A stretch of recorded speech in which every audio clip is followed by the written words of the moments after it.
This is the Voice of the Land podcast with your hosts, Kevin Arnold and Nick Paulus.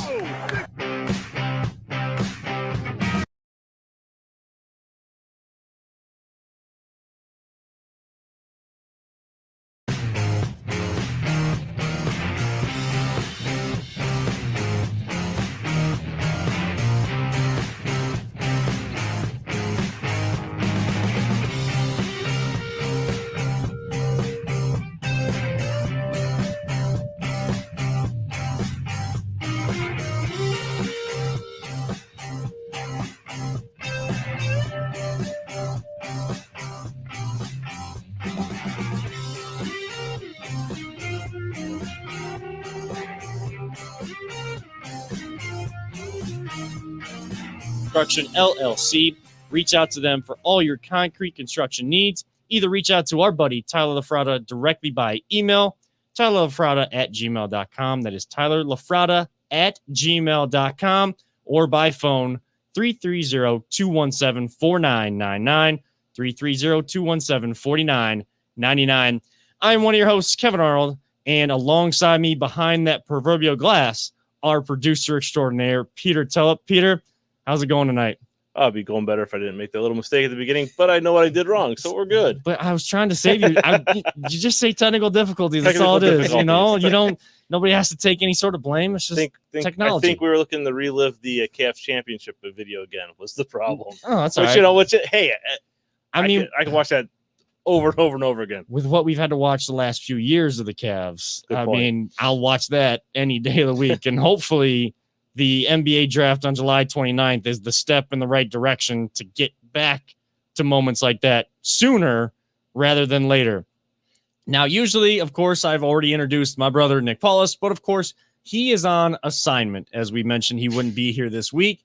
So always got to give that call to the bullpen or to one of our insiders that we always love to have on the show. Our buddy, Mac Robinson, joins the show. Mac, man, thank you so much for coming in tonight, man. Happy to be here, Kevin. Super professional. I love it, man. Love the look for you. I appreciate it.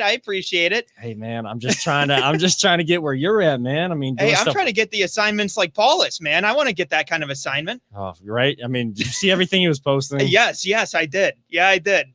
Like I said, Paulus, give me the connection. I want to know where you're going and how to get that assignment, please. Yeah, he's on assignment is the business way to say it. I know. He's taking his vacation. Out to San Diego, kind of showing his wife Kelly around because he lived out there for a while. So that's why he kind of has an affinity for like Chargers, when they were the San Diego Chargers, and he always talks about their powder blue uniforms. Oh yeah. But I mean the food, man. Eating good out there. Yeah, no doubt. Like he said he was worried about fitting in the seat on the way out there. I mean, did you see the size of those burritos? I did. I mean, he wasn't lying when he said that was the size of his forearm. I mean, he went traditional burrito, breakfast burrito, whatever cake or sweet treat he had out there, and then I don't know what else did they have. Like that drink that they had there were so many different things going on. Yeah. I know. I'm pretty jealous. Yeah, I mean, at least they're not driving. That's fair point. That's the safest part. That's the moral of the story. Yes. So before we spend too much time talking about Paulus and his vacation and making our own selves jealous tonight, yeah, of course. Just to let everybody know, we do have a lot to talk about tonight. We're going to get into the Cavs and just had the draft lottery. We're going to get Mac's reaction, Peter's reaction to, and their thoughts on who we may select, and some trade rumors surrounding the Cavs, not the ones that we have been used to here in Cleveland. Also get Mac's thoughts on the Browns and where they sit as we slowly inch our way to training camp and get through this NFL vacation, or NFL players being on assignment right now. Of course, the Indians just wrapped up a series in Minnesota, a rough series up there, and thoughts out to Josh Naylor. A report came in that he did break a bone. He was carted off the field earlier today. Collision with second baseman Ernie Clement. So thoughts and prayers to a speedy recovery for him. But the injuries just keep continuing. We'll figure out where everybody is at kind of with this Indians team. Just when will the injury bug really stop? And have some fun at the end of the show. I have a fun topic for you guys. Paulus has had the last few. He's kind of come up with them. I was, kind of enjoying a nice weekend away this weekend, and got me thinking about favorite summer activities that you missed last summer, especially, but things that you really want to get into. And we're getting close to July 4th. So 1 week away. Just to let everybody know, if you listen more to the beginning of the show than the end of the show, we will be off next week, but we'll still have a show. We're going to do a best of show next week for the Voice of the Land. So be sure to tune in to that. Some of the segments you may have missed, some of the best segments with some of our guest hosts, and maybe some rants between Paulus and myself. We'll see what we kind of come up with there. We're still piecing that one together, but be sure to tune into that, whether here on Twitter at VTL_pod, of course, on Facebook at Voice of Land. Of course, follow Big Play across all social media platforms, but you can always watch the live stream of our show and rewatch it throughout the week on their Facebook page and YouTube at Big Play Live. And catch the audio. You know where to get it. All your favorite podcast platforms. I don't got to rattle them off, but I will anyways. Google, Spotify, and Apple. But let's jump right on into this Cavs discussion. Cavs in the draft lottery, they bump up into the top 4. You're kind of seeing this more often with the reduction in chances when you have the worst record in the NBA. Now it's the top 3 get 14 instead of the top or the worst team getting 25% chance to get the top pick. You're seeing some of these teams lower chances to get the top pick, at least jumping into the top 4. And by all accounts, by all experts' accounts, top 4 is where you want to be. Cavs get the 3 pick, which is kind of a lot of people saying a sweet spot. Could be Evan Mobley, Jalen Suggs, Jalen Green, even heard Kuminga as an option there. Mac, I mean, just your reaction when the Cavs got the 3 pick, is that really a sweet spot in your eyes? And who are you looking at for the Cavs to pick up? I will say this. So I was in studio the night that the lottery happened over at 92.3 The Fan.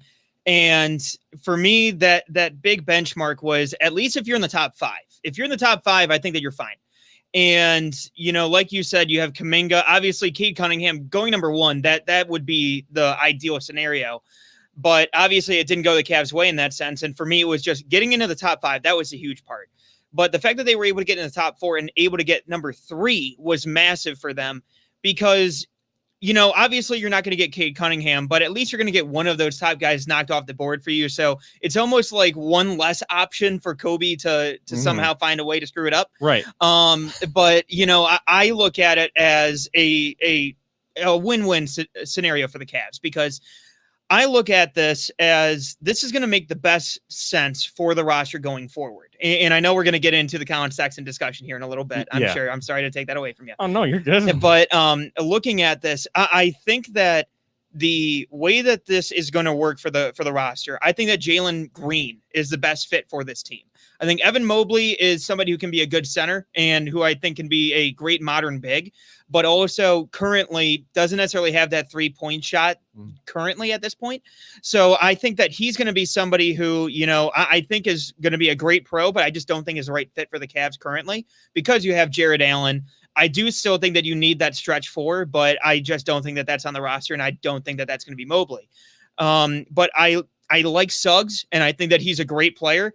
I just don't necessarily know if the immediate ball handle of, Suggs, I just don't know if that's going to be the best fit.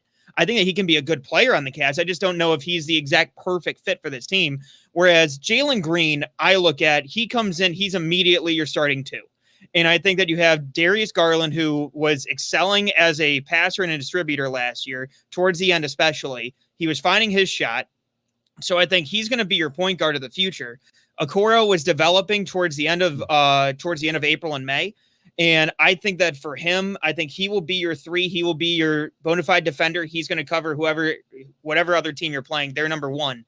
So I like Jalen Green because I think he takes the Kevin Porter Jr. scoring that you had.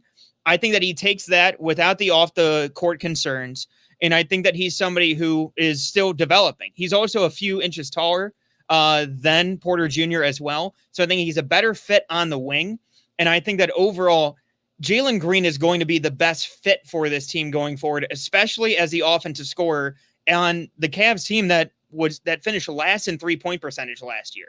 So I think that they're a team that really could use a Jalen Green and use that scorer and that scoring punch that I think has been missing because of the issues with Kevin Porter Jr. last year. I do think that Jalen Green will be the best fit for this team going forward as well. So going with Jalen Green, do you think that we're going to start to see an advantage to maybe playing in the G League first, choosing that out of high school, then college? Do you think that even though not a lot of people have been able to see Jalen Green, do you think that he has an advantage there already playing kind of any professional rank or playing against guys that are all looking for that spot up in the big show? And when you go and play college, not all those guys are, some of them already have, or maybe even half of them have that eye to their future outside of the game. Is there any advantage for Jalen Green coming from the G League than some of these other guys coming out of college early on in this process? I think there's pros and cons to both, because I think that what the G League is going to do is it's going to open up another viable path for these recruits to come out to. So I think that Jalen Green, the reason why it worked for him, he was already a highly touted prospect to begin with. So for him, he got to be around NBA pros.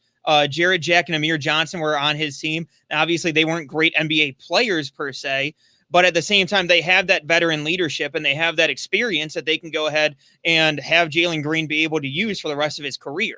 So for him, it's a great resource and a great tool early on. But at the same time, they only played for a couple months. So you have less games to show what you can do. Mm-hmm. And you're coming right from the high school level to the professional level. So it's a bit of an adjustment on a short window. So that's the disadvantage for it. But again, the advantage is, like you said, you get to play in that environment and you get to go ahead and experience being in the NBA coaching. You can go ahead and have, all of these different areas and expertise open to you at that point. So I do think that there are pros and cons to both.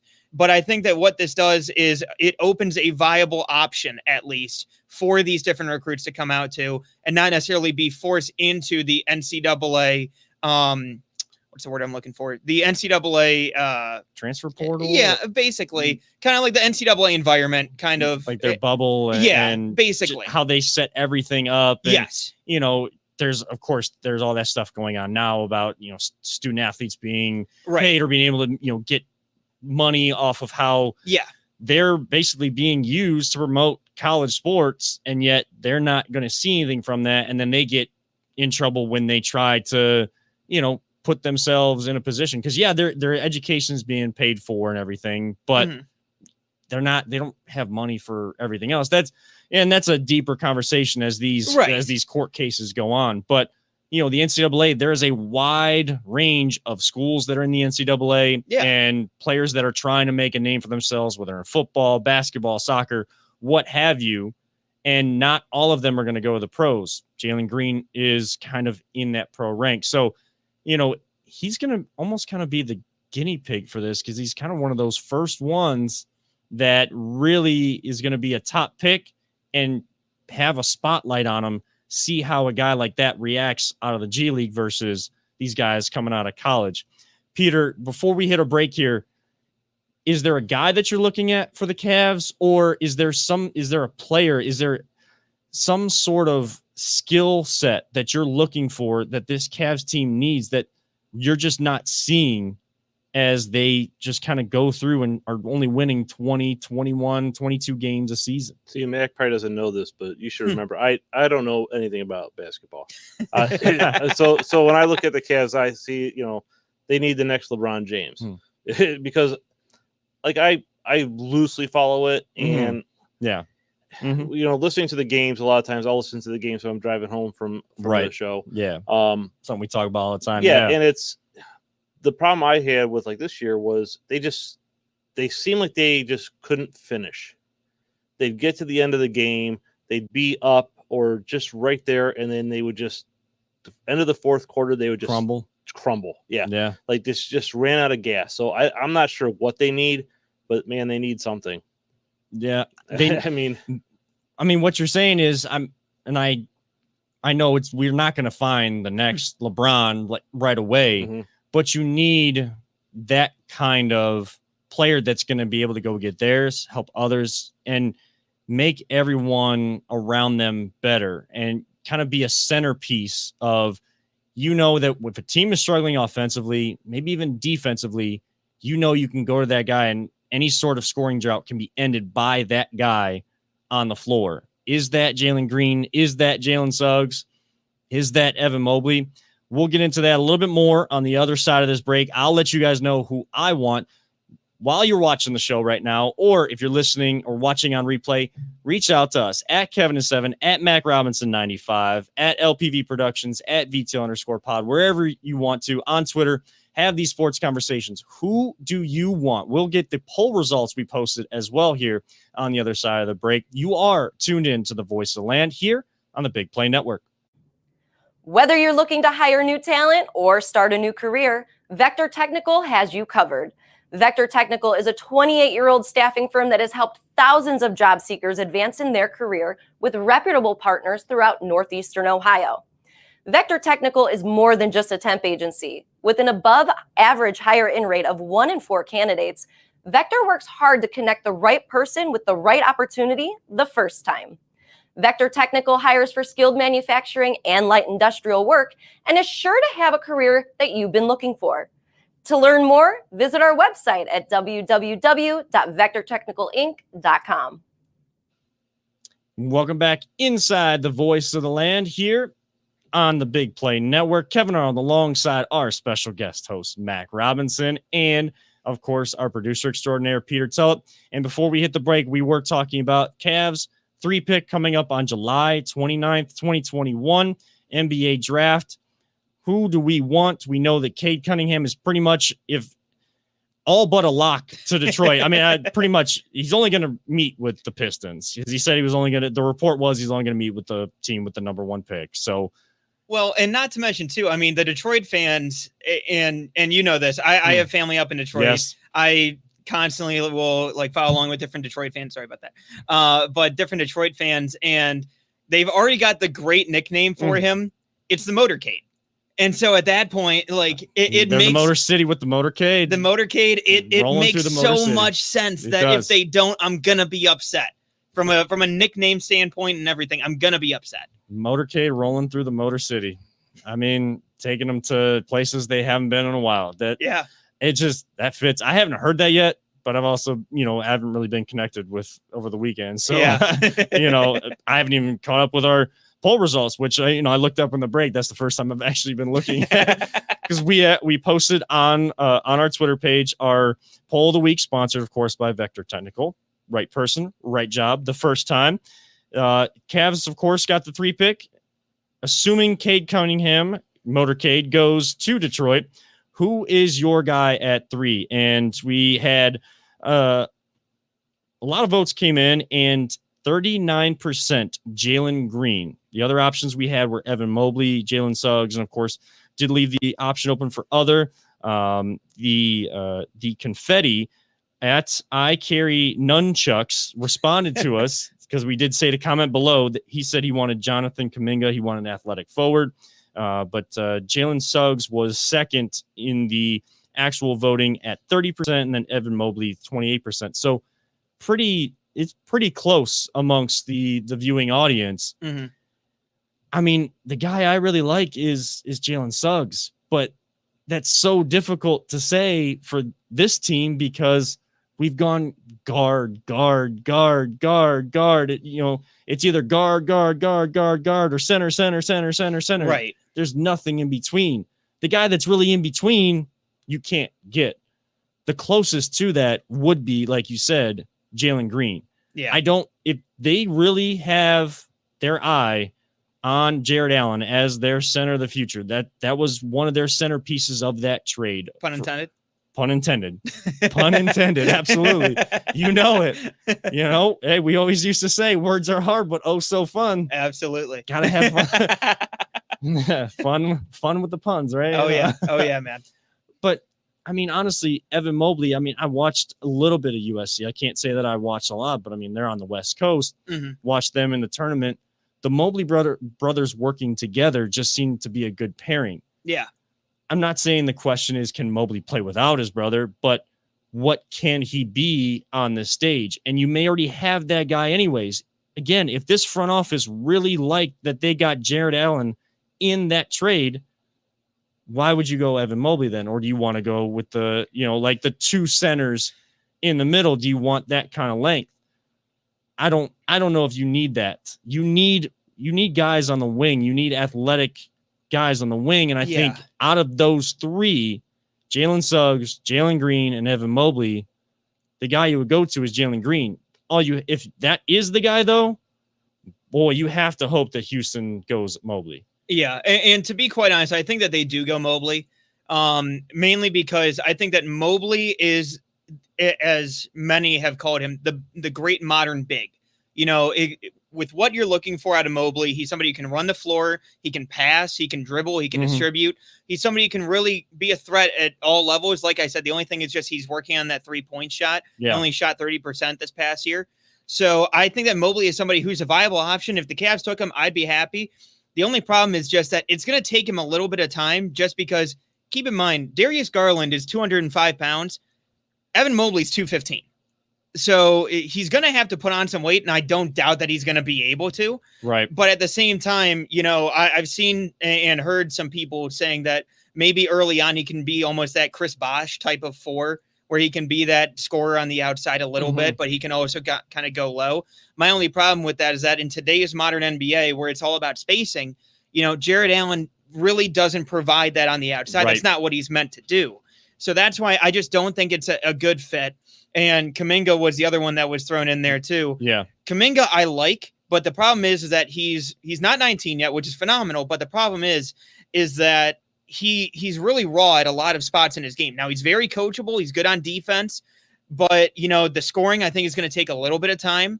But I think that overall you kind of did that last year with Isaac Okoro. Now obviously a smaller player and he's a wing player, but Kuminga's basically, I kind of look at him similar to what you had to do last year with Okoro, but at your 4 spot.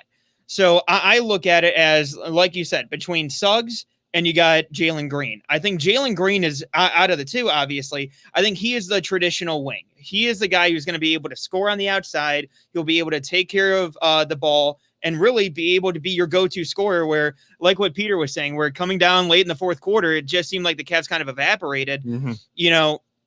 I look at Jalen Green as being that lead scorer for the team and the player that this team can actually identify with and actually be able to utilize in the offense and center the offense around. And I think that Darius Garland will be able to feed off of that as well, be able to score on his own.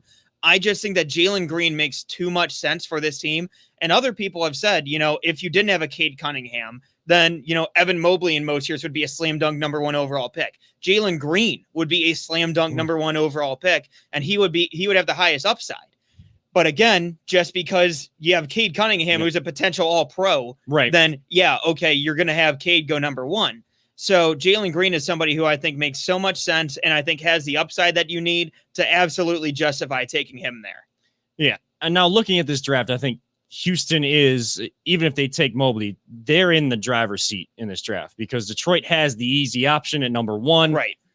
Then I think the advantage of being in the top 4 is you're still getting a good talent. Even if everybody disagrees with us about Jalen Green, right, we're going to be happy with Evan Mobley, with Jalen Suggs, players like that, because from all accounts and watching them play, they are good players. Right. Houston is in that driver's seat because they get the pick of all of them. Right. Of course, next is Cleveland because then you get the pick of who's left. That's great before the 4th pick. So there's still an advantage there. I do want to just say, to be clear, whoever the Cavs take, I'm going to be happy with. Because like I said, I just want to be in the top 5. Now, if they select somebody outside the top 5, I'm going to be critical of it and I'm going to question it a little bit. Now, I know Scotty Barnes is somebody who's gotten mentioned, and I think he's an interesting player. Personally, I wouldn't go down the Scotty Barnes route, but I can understand why some people like him. But whoever they select at 3, I'm going to probably be happy with it. Again, unless they absolutely threw me for a loop and just take somebody out of like Australia or somebody random completely. Okay, fine. Then maybe I'll get that. Or Slovenia. I don't know. They pull somebody completely randomly out of a hat. Then at that point, I'm going to be critical. But the main 5 names, I'm happy where they're at. Yeah. If there's the only way I'm going to be upset is if it's a name that we aren't even looking at, thinking about. They're further down the list, like number 1, Anthony Bennett. That like you can't go down that route. Now, of course, Yes. we're gonna root for the guy and see what he can do, because again, it's draft stuff. So who knows? There might be a guy that comes out. You've had players lower in the draft make big plays and make a big name for themselves in the league, even though that they weren't touted as ever becoming something like that. Now, we've kind of mentioned Jalen Green pairing with Darius Garland, but there's a name we're kind of leaving out. Yes. Who is now rumored to being explored to being traded. Yes. And that is one who we are big fans of, Paulus and myself, big fans of, big stands of here on the Voice of Land, Colin Sexton. Where do you stand? Do the Cavs need to trade Colin Sexton, or is it just a necessary, an unfortunate necessary thing that they need to look at with the players that are available in this draft that may be a little bit better and may be able to do a little bit more to build a winning culture and not just be a big time scorer? I look at, so let me start off by just saying this with Colin Sexton, because I want to be clear that I'm not just somebody who's coming out just to hate Colin Sexton and all this stuff. You know, I look at Colin Sexton's game, and in covering game for the station too, I was able to watch him last year too. And I like Colin Sexton's game. The problem is that the same issues that he had in his rookie year, in his sophomore year, this past year, you know, they still constantly keep on coming up when the game gets to its clutch moments. So the problems with Colin are that he gets very tunnel vision. And I joke with some people saying that our problem is that our lead scorer has the vision of Trent Richardson, because literally all he does is just get tunnel vision for going to the basket. And yes, he will get assists. He will distribute the ball. I'm not saying that he doesn't, but at the same time, that when it comes down to it, it's, I'm going to go ahead and put the team on my back, even if there's other players that are wide open. And I'm sorry, but I would be more okay with that if somebody had the frame of a Jalen Green, who's 6'6". And the other problem that I have is that when Garland and Sexton are on the court together, it seems like it's very choppy. And I don't want to say stagnant, but because Garland, when he takes the ball up the court, it's very smooth, and he's able to distribute well. He's able to score on his own, but he's able to look and always is looking to pass along with getting the score for himself. Right. Whereas when it comes to Colin will occasionally make the pass, but again, every time it just seems like if there's a pick and roll, he's going to roll and he's going to head to the basket and he's going to try to take some hard contact and throw the ball up to the hoop. So Colin, I feel like, hasn't necessarily grown as much. And to be quite honest, I'm weary of giving him an extension. And I look at Colin Sexton as somebody who can be a great six man on a playoff team. So if he were willing to be that, okay, fine. But I'm also not willing to pay that guy $20 million. Right. So that's the problem that we're kind of running into at this point. So I look at Colin Sexton as, okay, this is our main tradable asset. Now, I think that Kobe Altman, they've talked about, looking to make that next step, make that jump. And I think that whoever they pick at 3, they're going to use as that centerpiece. And that's also why I said Jalen Green. I think he can be that centerpiece of your team.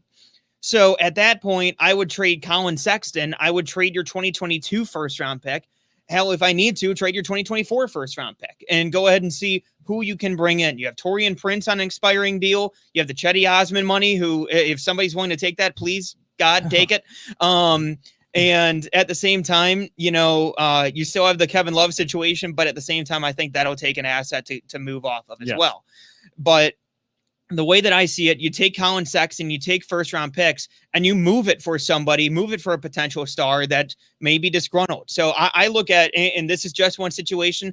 I do not know. I don't have insider info on this, but I would look at Toronto. And there were rumors at the trade deadline last year where Nick Nurse and Pascal Siakam got into an altercation in the locker room. And I would go ahead and call up Toronto, just say, look, I understand that there was everything with Siakam before. Would you be willing to take Colin after Kyle Lowry is heading free agency? We'll give you Colin. We'll give you a couple first-round picks. We'll give you an expiring deal, a role player in Chetty. At that point, you can get out of that long-term deal and long-term commitment with Siakam. And all of a sudden now your starting lineup becomes Darius Garland, Jalen Green, Isaac Okoro, Pascal Siakam, and Jared Allen. Sounds pretty good. Exactly my point. But Just like put me in a dream world, right? Right, Like, that's what I mean. Not necessarily a dream world, but at least like a nice basketball dream world, you know? Yeah, and at that point, that's where you can utilize the free agent money that you have to bring in somebody like a veteran. So again, going into the postseason press conference that Kobe Altman had said, you know, he came out and likened them to where the Suns and the Hawks were, which again, I think was just, you know, romanticizing, hey, we're getting to that point. But at the same time, my issue that I had was they had their centerpiece. Yeah. The Cavs don't have their centerpiece. Now, once you get Jalen Green, the Cavs might be benefiting because they were able to build the rest of their team. And now they bring in the centerpiece all of a sudden to make it work. And you have him for another 4, possibly 7 or 8 years at that point to have him under contract.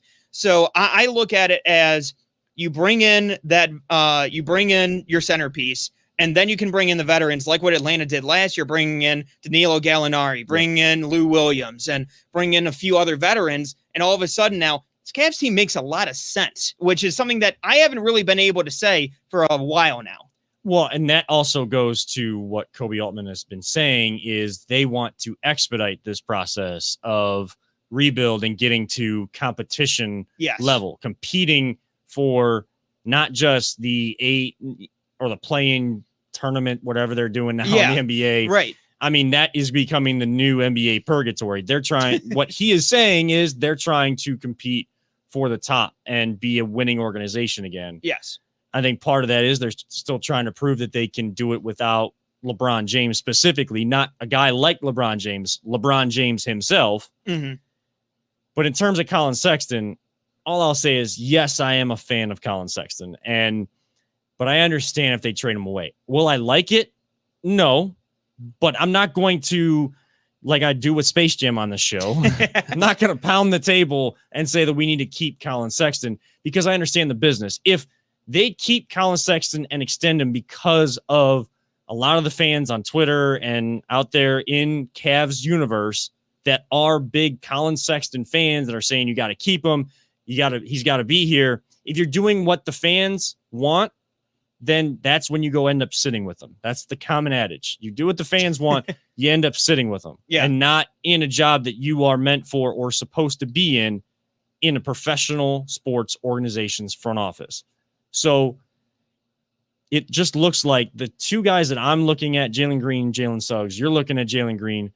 Those guys, you bring one of them in, how does the three of them, I can't see how that would work. Darius Garland, keeping Colin Sexton, and having Jalen Green or Jalen Suggs. Suggs is kind of more, hinting at the Darius Garland spot. Green is the Colin Sexton spot.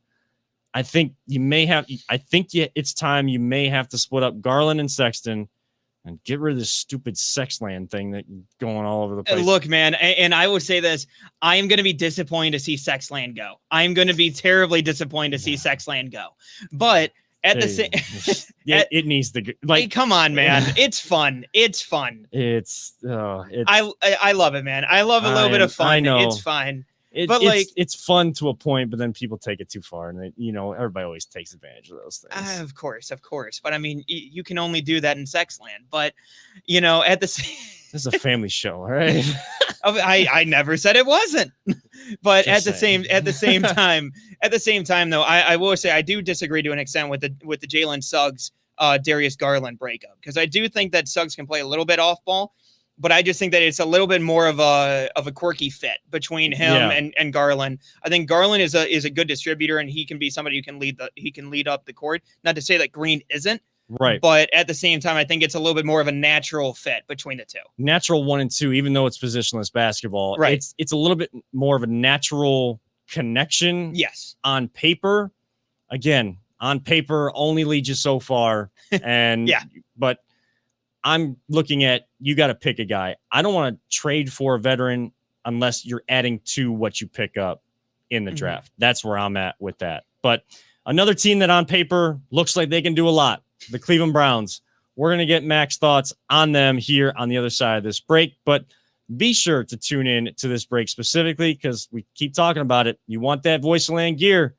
We will tell you exactly where to get that, especially to get your Paulus Fu Manchu t-shirt as well that we add there. I'm going to have to figure out a shirt that I don't know if I need to change up my look or something, get like my face on a t-shirt, but we'll see. But we'll have all that information on the other side of this break here on the Voice of Land on the Big Play Network. Are you struggling to hire the right talent or maybe even find the right career? Vector Technical makes it easy. Since 1992, Vector has provided Ohio employers with a reliable process for hiring and have helped thousands of job seekers advance in their careers. Vector Technical is more than just a temp agency. We invest time to get to know each client and candidate personally. Vector places people in job opportunities that they are truly excited about. Interested in learning more? Visit our website at www.vectortechnicalinc.com to see a full list of our current job opportunities and to find out what Vector Technical can offer you.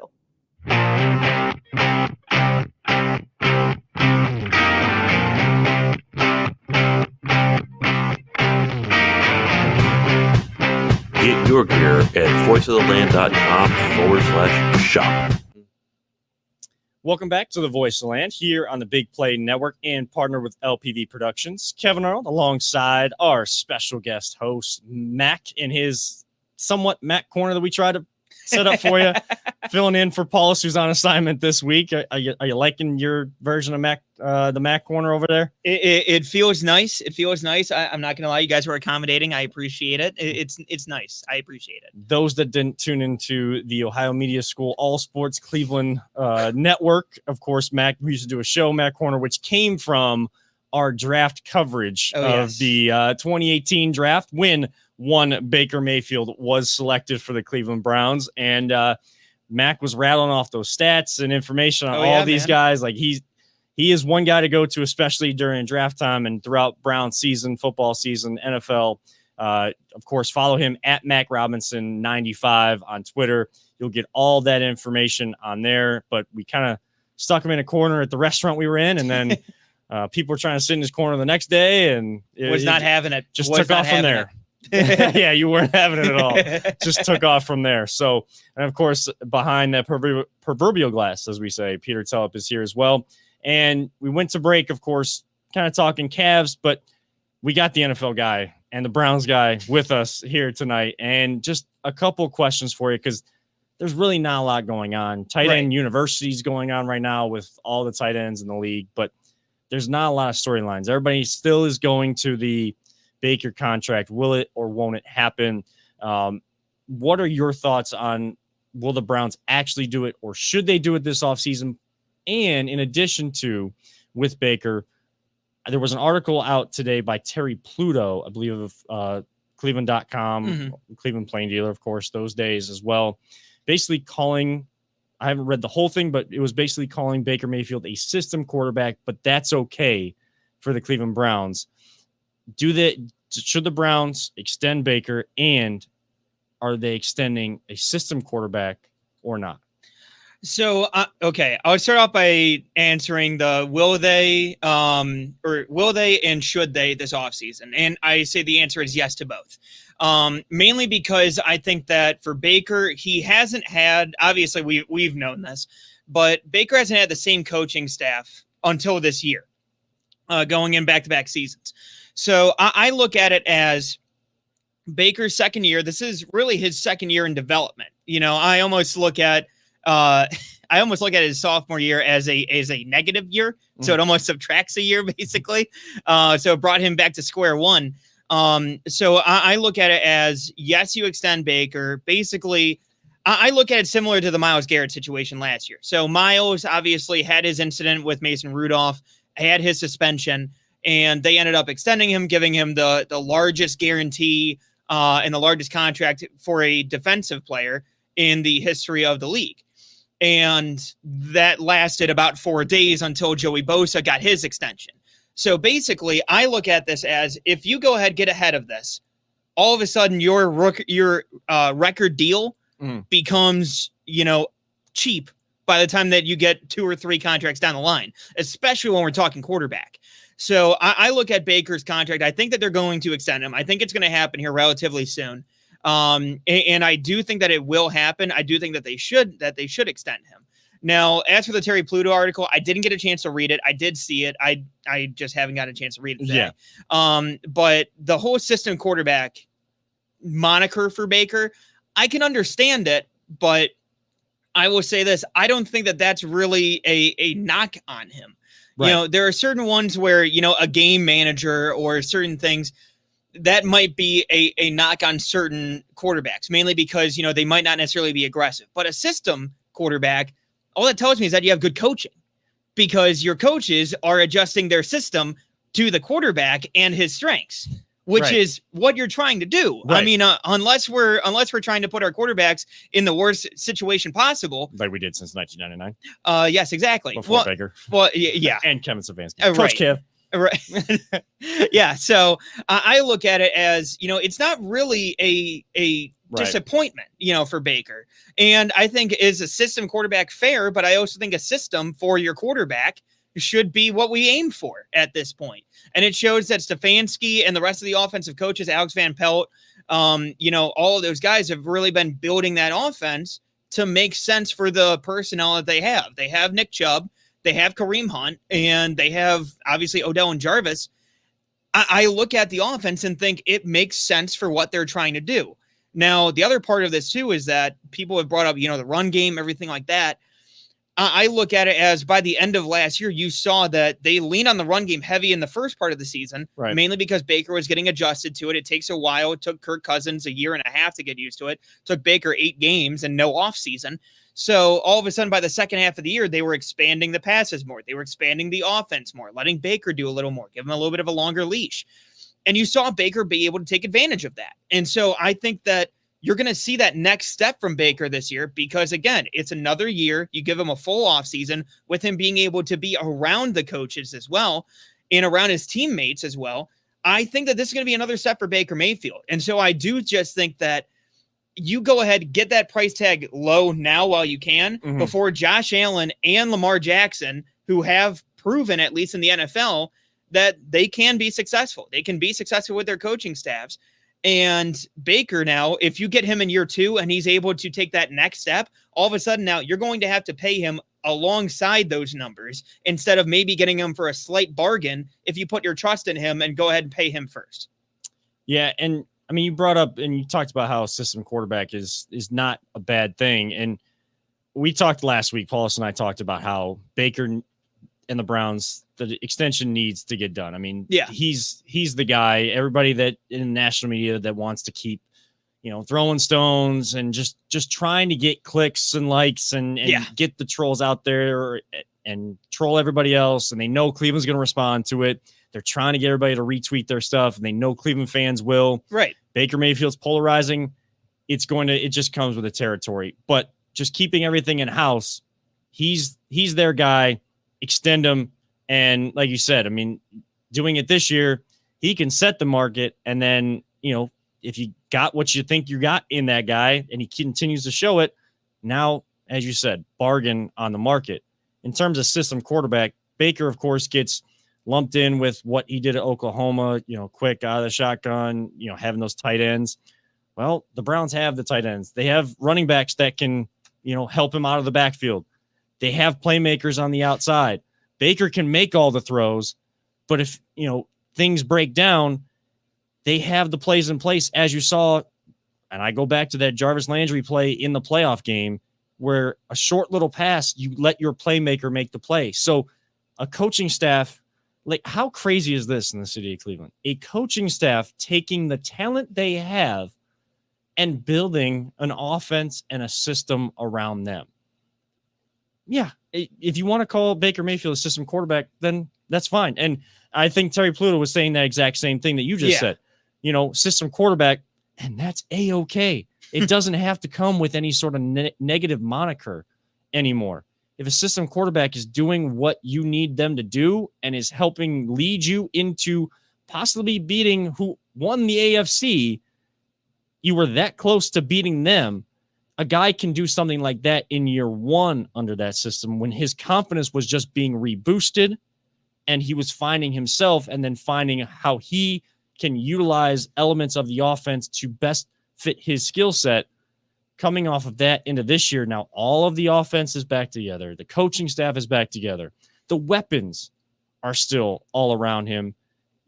Now they can just take that next step instead of having to reset the language, the players meeting each other for the first time. All of that can be pushed to the side and you can take that next step this season. Again, system quarterback, fine. I mean, he wins games for us. That's all we want here in the city of Cleveland. Real quick before our break, Mac, the other question I wanted to get your quick thoughts on, what do you see this defense being this year? Do you see them more so of last year being a sieve, or do you really see this 4-2-5 potential having that ability to take on the way that NFL offenses have progressed over the years and being able to stem the tide and be that dominant force out there? I think it all depends on how long it takes this defense to gel, because that's going to be what I'm going to be focused on throughout training camp, throughout the preseason, in the early stages of the football season. I look at the way that this defense is set up, and like you said, on paper, it's great. But again, we have to see how that develops, because I genuinely look at this and think that regarding the way that this defense is set up, and I can't remember Steve Wilks, 2 years ago, defensive coordinator, completely flushed the 2019 season out of my head, thankfully. We flushed a lot of seasons out of our heads. Yes, we did. But in the 2019 season, he talked about wanting to run that 4-2-5 defense. And I just didn't think at the time that they had the personnel to do it. You had Jermaine Whitehead, who was trying to play in that safety role as well. But now you can decide, okay, do you want to run a 4-2-5? Do you want to run that with 3 corners or 3 safeties? Do you want to go ahead and run 2 linebackers, or do you want to run dime defense with only 1 linebacker out there, and you can run 3 safeties and 3 corners? You genuinely have the versatility on this defense up and down. On the defensive line, you have Clowney who can play on the edge or who can kick inside. You have Malik Jackson who can do the same thing. Mm-hmm. And there's versatility all along this defense. I don't see it being a sieve. Maybe early on they play a little vanilla, but I think that once this defense gels, I think you're looking at a team that could be top 10 in defense this year, genuinely, with this talent. And that's where Paulus and I were at last week. Like, it may take a few weeks for this defense to show what they can be, because it's going to take a little bit more time for them being first year all together and so many new pieces. And that's the biggest question mark. How can they kind of, win games? The offense is going to be having some blowouts in these initial games. But I think after the first couple, once they kind of get the communication and get an understanding of each other and where they're going to be, again, this defense can translate what looks like on paper to be dominant, to be between those 4 white lines, to be physically and mentally dominant against their opponents this season. We are going to hit our final break of the evening here. On the other side, quick thoughts maybe on the Indians. Do want to send our best again out to Josh Naylor. We'll get into that quickly on the other side. And top 3 summer activities you may have missed last year, or just overall, especially heading into a long holiday weekend next weekend, taking advantage of that nice weather. What are those summer activities you look forward to every single June, July, August, and even September? We'll get into that on the other side. This is the Voice of Land on the Big Play Network. Are you looking for a career in manufacturing? Vector Technical has you covered. Vector Technical is a 28-year-old staffing firm that has partnered with some of the biggest and the best companies throughout Northeastern Ohio. The recruiters at Vector Technical will coach you through the entire job process and will help you land an opportunity that you are truly excited about. Vector does not add any additional fees and offers benefits as well as free online skills training through Penn Foster. To learn more, visit www.vectortechnicalinc.com and make sure to check out our job board to see a full list of our current opportunities and apply. And welcome back to the Voice of Land for our final segment of the evening. Of course, it's usually our fun segment of the evening. We're having fun with words throughout the show. We'll have a little bit more fun to end the show. But of course, have to start with a little bit less fun topic right now. And again, from our Voice of the Land family out to the Indians organization, and of course, Josh Naylor as well, wishing him a speedy recovery. Of course, collision out there in the outfield trying to make a play with second baseman Ernie Clement. Terry Francona did mention to the media after the game that he did break a bone. They did not specify which one, but according to our doctor affiliation on the show, Dr. Jana, our physical therapist, that, any sort of broken bone, that's, 6 to 8 weeks at least that you're looking at there. But we'll get the official word from the Indians, I'm sure, in maybe this evening or later on this week before they play their games this week, heading into the holiday weekend. Mac, I mean, it just seems like it's been a roller coaster. We kind of had the running bit here on the show that, like, who are the Indians? Like the common, the Who song, like, who are you? Who? Still trying to figure out who they are, but they've been able to stay above 500, around that 9-10 games above 500. A rough weekend against Twins team that has not met any sort of expectations, bottom of the AL Central. And again, they were able to win a couple games because the pitching staff, you don't even have any of your starters from opening day. You're hoping to get Plesac back, and of course in your lineup, Franmil Reyes, but another bat in your lineup goes down today. I mean, it's one of the toughest seasons I've seen in a while in baseball. I don't know where you're at. Well, I think that we finally found a name to call the Indians now, or the Cleveland baseball team now, and that's the Cleveland Clippers, because that's pretty much been the entire roster that you've seen at this point. I mean, Ernie Clement, we covered back when we used to cover the captain's games. And, I look at that injury genuinely, like I had to catch the replay because I didn't watch it live. But I mean, that might be the worst injury that I've ever seen, at least the worst collision, sports injury period that I've ever seen. And so, I genuinely, like you said, speedy recovery to Naylor. But I think that at this point, you call up Daniel Johnson. I think that, I believe on Friday he hit his 9th home run of the season. Yeah. So I think he's going to be somebody who's a candidate to get called up. There's been a possibility that you can call up Nolan Jones, but I don't think that they're going to do that because of an injury. Shout out to Double A, by the way. Nolan Jones. Yeah. So I like Nolan, but I don't think he's an outfielder either. No. But at the same time, I think that they're going to utilize Daniel Johnson, get him called up.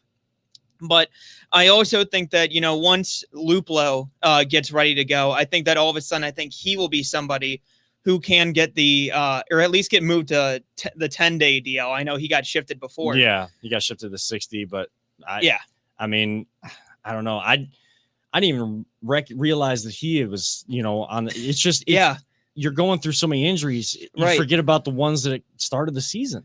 Yeah. And this goes back to my bigger problem with the Indians going into this year, and that was the fact that I feel like Chris Antonetti somewhat mismanaged this roster. Mm-hmm. And look, he's done a great job with what he's done overall, but at the same time, I look back at the two major trades that they've made, the last two, I should say, between the Mike Clevenger deal last year, and then you have the deal this year with Francisco Lindor.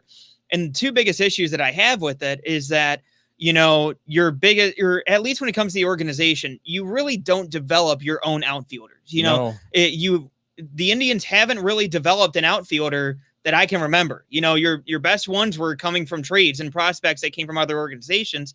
And hell, even Josh Naylor was somebody who was a first baseman who was moved to the outfield last year by the Padres, and then the Indians kept them there. So, I look at the Indians and thinking, okay, for a fact that you really can't develop outfielders. It's one of your weak spots. At least recognizing that everybody has one. The Indian strength is pitching. That's a common theme on this show that we talk about all the time. Can develop pitching, but you can't develop outfield. Right. And so the problem that I had with it was that you got Gabriel Arias in the deal, another player that we used to cover, but at the same time, he was somebody talented infielder. Great. You got him, Owen Miller, a talented infielder. Great. Phenomenal. And then your next deal, you acquire Ahmed Rosario, which, again, he's playing phenomenally. I don't hate trading for him. But the problem is that the centerpiece was Andres Jimenez.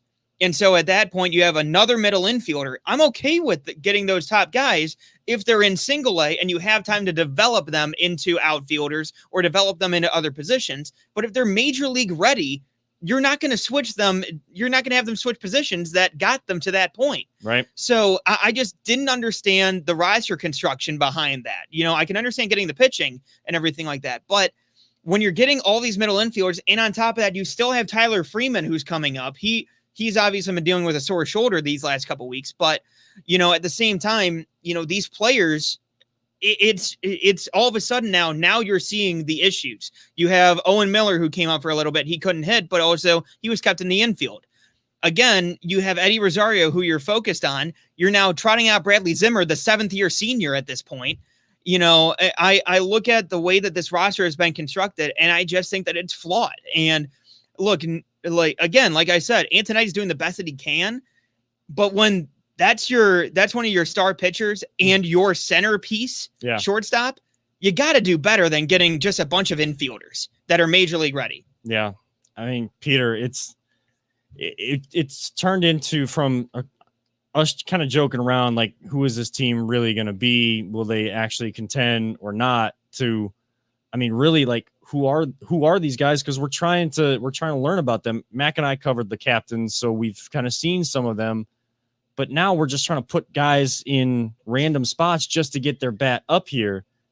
And it's the injuries just so tough to watch from afar. It's been fun to watch baseball, but tough to just kind of see those new notifications come through every single day. I don't think I can remember a year that the Indians have had this many injuries.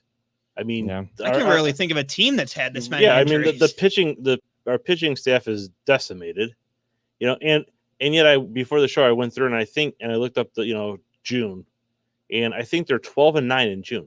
So with all the issues that they've had, the bats are either hot or cold, injuries, the pitching, they bring up some prospects for pitching. Maybe the prospects do okay, but they're limited on pitch count. Yeah. So then we're into the bullpen already. Yeah. So we're really putting a lot of wear and tear on the bullpen. And yet somehow, they're only 2 games back. I know. So, right. And I was looking, and the bottom 3 teams, in the AL, they're all like 11 games back. Yeah. I mean, we have a pretty good cushion there. Yeah. And we're only 2 games back. It's ludicrous, actually, how the team, this is almost like, are they going to get to the playoffs potentially? Might we actually have some healthy people and, we do well because we've had nothing but adversity all year? I don't know. Yeah. It really tests the mettle of your mental state and the mettle of a team, how they're going to get through these kind of things. Again, we keep saying it, that having Terry Francona at the helm is the guy you want. And it's amazing that they've been able to stay above 500 and how they've done it to this point of the season, almost 3 months into it. And I mean, you could have made up ground against the White Sox, who are struggling right now. So that's the downside. Mm-hmm. But yet you're still there to give yourself a chance if they can find a way to piece things together. And as guys slowly start to come back, I mean, you could really take a run. Well, the other part of this, too, that makes it so difficult, because we're a couple weeks or like a month away from the deadline. What do you do? How do you evaluate your own team? And the one thing that I'm going to hate is that, if I'm the Indians, it wouldn't stop me from, at least calling up like Arizona, who has lost 50 out of the last 55 total or something like that. So it wouldn't stop me from calling them up and asking for the availability of Ketel Marte, the outfielder, maybe see if he's available and seeing who you can bring in. Yeah. But at the same time, I do worry to an extent that, Antonetti and the Dolans basically are going to end up saying well, hey, we're getting Franmil Reyes back. We're getting Jordan Luplow back. Those are our trade deadline acquisitions, and we didn't give anything up for them. Great. Okay, cool. Yeah. I hear the excuse built in, but at the same time, if I'm the Indians, it wouldn't stop me from at least going after these guys. But at the same time, I understand it with so much of that lineup decimated.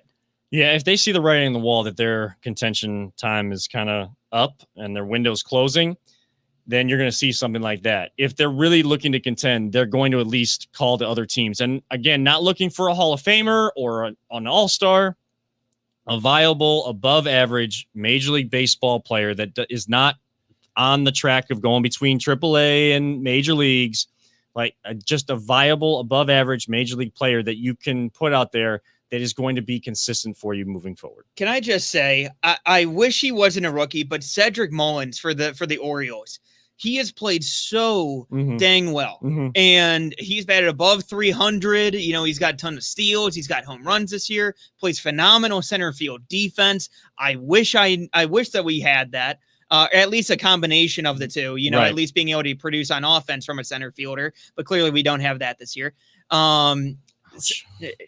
I mean, look, man, I know it's Bradley Zimmer looks like he's it's window tough. shopping, man, at the plate. Like when it comes to 0-2, he literally doesn't swing. It's tough. It's tough right now. It's so up and down, and the injuries are, you know, it's kind of heartbreaking right now more Yeah. so. Instead of being like frustrated with the team not performing to a level, it's just becoming like heartbreaking for the team and these guys that are trying to give everything they have to continue the culture that this team has put in place over the last few years to do that. And they're putting their bodies on the line to the ultimate degree right now. Well, and it magnifies the issues that we've even had before where, you know, coming into the year, it was, you know, you had Billy Hamilton, who is somebody who possibly could have played in the outfield. And look, do I think he could have been the savior out in center field? Absolutely not. But I think that he's a viable veteran. Right. And knowing Francona, I would have rather had him than Ben Gamel.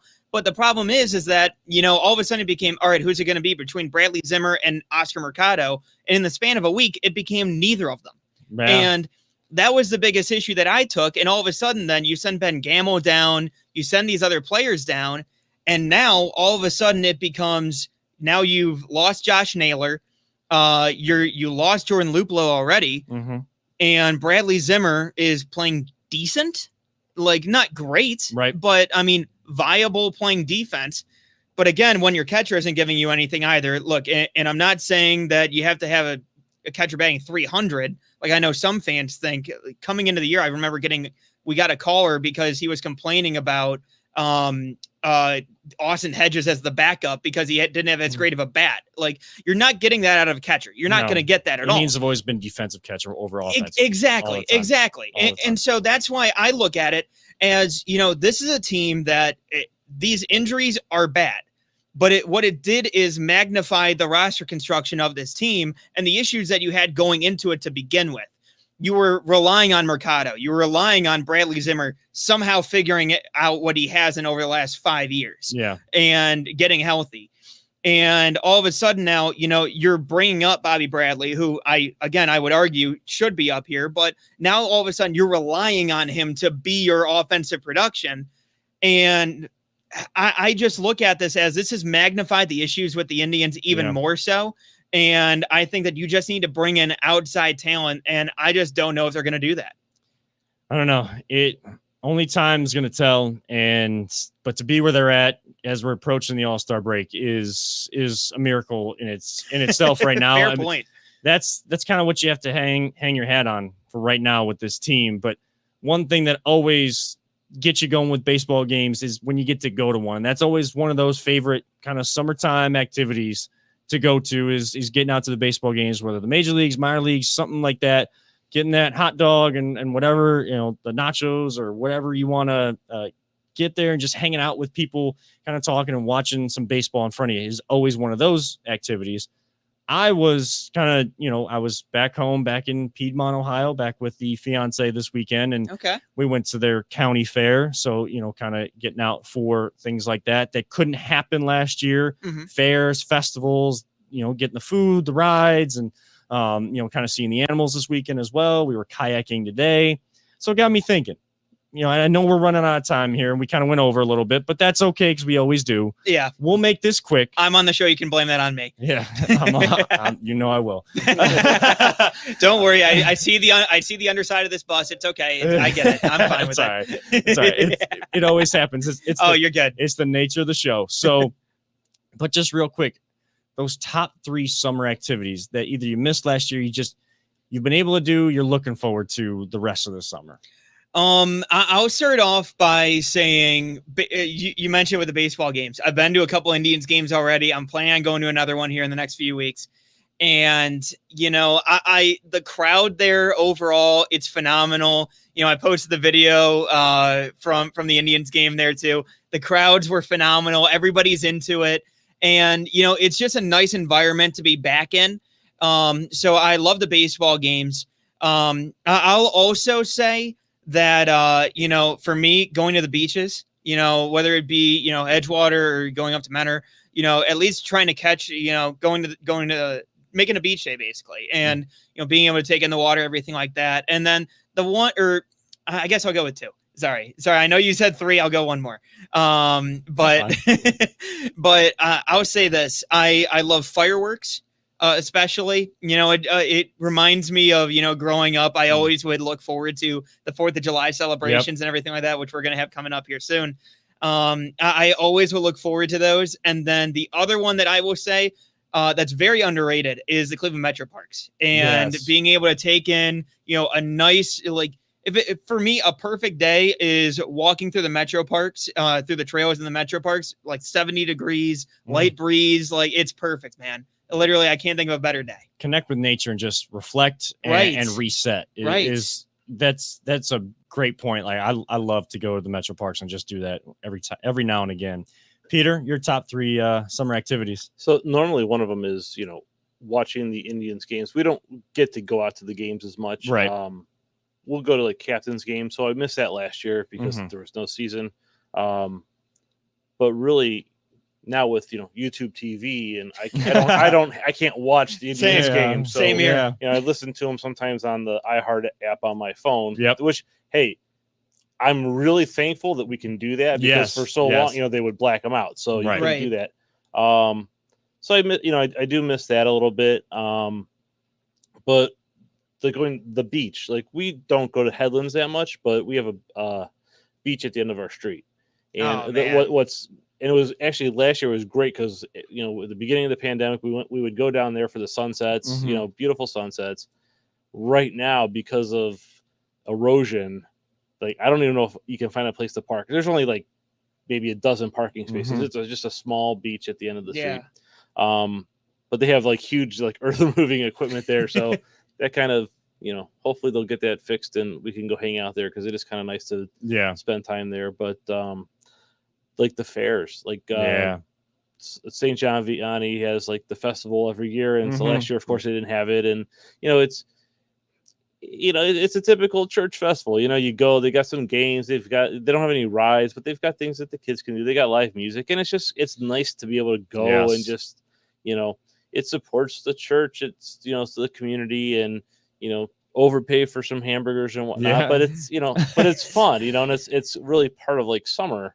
And last year was just so weird, because all of those things that you don't really think about, it's and now this year it's well, we can do that, but it's do you, we're all vaccinated, but it's do I want to be around big crowds? Right. Again? Yeah. Am I really, am I ready? I kind of like not being around a lot of people. Right. But, yeah. Kind of got used to the social distancing and everything, it's nice. It will be nice to get back to, to quote unquote normal.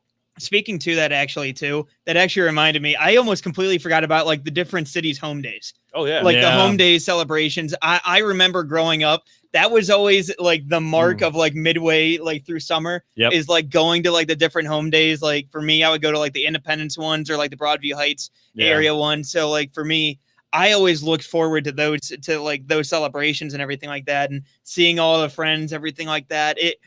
It's like you said, it's those little things that you don't necessarily think about until you miss them. Right. And once they're gone, it's just man, I do miss that, man. I do miss having that around. Yeah. It's last year really put a lot of stuff in perspective. And again, if the question is right now, for everybody, do I want to go out in those big crowds, even if I'm vaccinated? That's totally fine. And that's showing the next step. People are getting out, and if you're asking that question and thinking about it, the opportunity to go out is there. So that's the good part. Yes. The opportunity to go out and reconnect with people face to face, which is instead of through Zoom or just over the phone. Like those are nice, but there's nothing better than just the face-to-face interaction that you get with people. My top 3 real quick. You mentioned it. Fireworks is right at the top. I mean, I always got to find like the best spot for them. Yes. At the Harrison County Fair, there was a park just past where they were doing their truck and tractor pools. And Sally Buffalo Park that was doing like this music night and whatever. And they had fireworks at the end, and man, they had a long show and a good show, but they had a long show. Like we were able to kind of watch both at the same time. And it was like the perfect spot for that. Other things that love to do in the summer. I mean, did it today, kayaking, especially on Piedmont Lake down there. It's so peaceful. Never been. It's so peaceful and relaxing. You talked about the metro parks, reconnecting and just getting out there to reset. I mean, it's the perfect spot to do that. It's a small town and it's just, there's not a lot going on, and that's perfect a lot of the times for me, honestly, to not have a lot going on and just reconnect with family and stuff and just get on the lake and go kayaking, kind of float around for a little bit and just enjoy being outside. And not being around a lot of people. That's one way to do it. Yep. And then last thing is, at the end of the summer, it's the air show. I mean, it's one of my favorite things to go to. The bad part about it, of course, is that when you leave, it's kind of the technical end of summer, but it's one heck of a way to go out. And I'm missed that last year. I hate that the Blue Angels didn't push their schedule back because they go back and forth between them and the Thunderbirds. They're just staying on schedule. I believe the air show is happening. Everything I've seen, it is happening. So the Thunderbirds will be in town. But looking forward to getting out to Burke Lakefront Airport and catching the air show this year. So those are, I just love the sound of the jets coming by. And then I used to try to go watch practices and stuff to figure out sometimes where the sneak attack was coming in from those tactical teams and everything. Now I just let it happen because I'm just like, let's get low, let's get fast, guys, let's go, let's get loud. A long time ago, there was they got in trouble for buzzing the buildings downtown. Yeah, I was working in one of those buildings downtown that they were buzzing, and it shook the building. It did, it was like, yeah. It's a little scary in that kind of sense, but. It's still a great time and great family affair. Well, that is going to wrap it up though for this edition. Mac Robinson, thank you so much for coming in, filling in for Paulus this week, and always appreciate you coming on the show, man. As always, thank you guys for having me. I love coming out. I love hopping on the show. You guys do a great job. And of course, follow him on Twitter at MacRobinson95. Catch him on 92.3 The Fan here in Cleveland and on the Hurry Up podcast, talking Browns, talking NFL. He's got all the big time guests coming on there as well. We can only hope to get to that level here on the Voice of Land, where Mac has reached, of course. And a special thank you to our producer Peter Tulp, always putting in the work behind that proverbial glass back there and making us sound and look as good as possible. For Mac Robinson and Peter Tulp, I am Kevin Arnold, reminding all of you, don't let anyone ever tell you it's just a game.